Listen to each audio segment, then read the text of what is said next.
அனைவருக்கும் தமிழ் துகளின் அன்பு வணக்கம். இப்போ நம்ம பார்க்க போகிறது அறிஞர் இல்லாத படிப்பு ஆபத்து.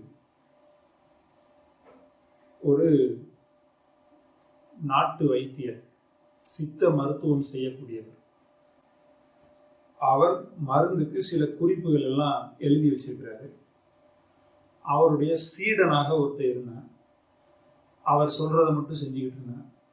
ஒரு நாள் அவர் இறந்து போயிட்டாரு. நம்ம தான் அவர் கூட கொஞ்ச நாள் இருந்திருக்கோமே.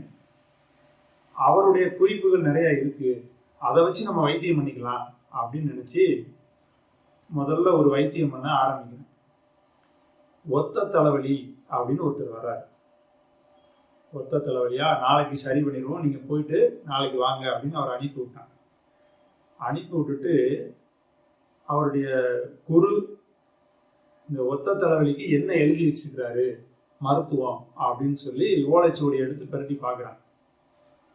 அதில் அவர் எழுதியிருக்கிறாரு, ஒத்தை தலைவலிக்கு இரு குரங்கின் சாறு தடவ வேண்டும் அப்படின்னு பார்த்த உடனே நேர காட்டுக்கு போய் 2 குரங்கை பிடிச்சிட்டு வந்தான். 2 குரங்கினுடைய கையையும் பாறையில வச்சு நச்சு சாறு எடுக்க போனான். இதை பார்த்துக்கிட்டு இருந்த இன்னொரு மருத்துவர், ஒரு பெரியவர், என்னடா செய்ய போற அப்படின்னு கேட்டார். அப்பா அவன் சொன்னா, என்னுடைய குரு எழுதி வச்சிருக்கிறாரு, ஒற்றை தலைவலிக்கு இரு குரங்கின் சாறு தடவ வேண்டும் அப்படின்னு. முதல்ல அந்த 2 குரங்கையும் விரட்டி விட்டீங்க வாடா அப்படின்னு.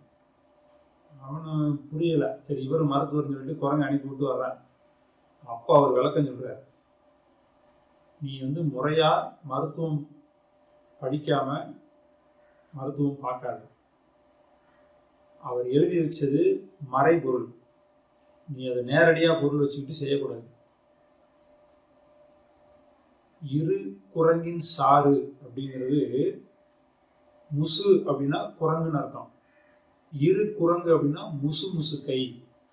முசு முசுக்கைன்னு ஒரு செடி இருக்கு, அதை சாறு எடுத்து தடவணுமே தவிர குரங்கோட கையை வச்சு வைக்கக்கூடாது. இரு குரங்கின் கைச்சாறு அப்படின்னா முசு முசுக்கை ஒரு கைப்பிடி எடுத்து சாறு எடுத்து தலையில தடவணும். அப்பதான் இவன் புரிஞ்சுக்கிறான், அறிஞர் இல்லாத படிப்பு பெரிய ஆபத்து. அதனால நீ ஒரு நல்ல குருட்ட பயிற்சி எடுத்துட்டு என்னன்னு தெரிஞ்சுக்கிட்டு மருத்துவம் பார்க்கணும், வைத்தியம் பார்க்கணும் அப்படின்னு சொல்லி அனுப்புறேன். நன்றி.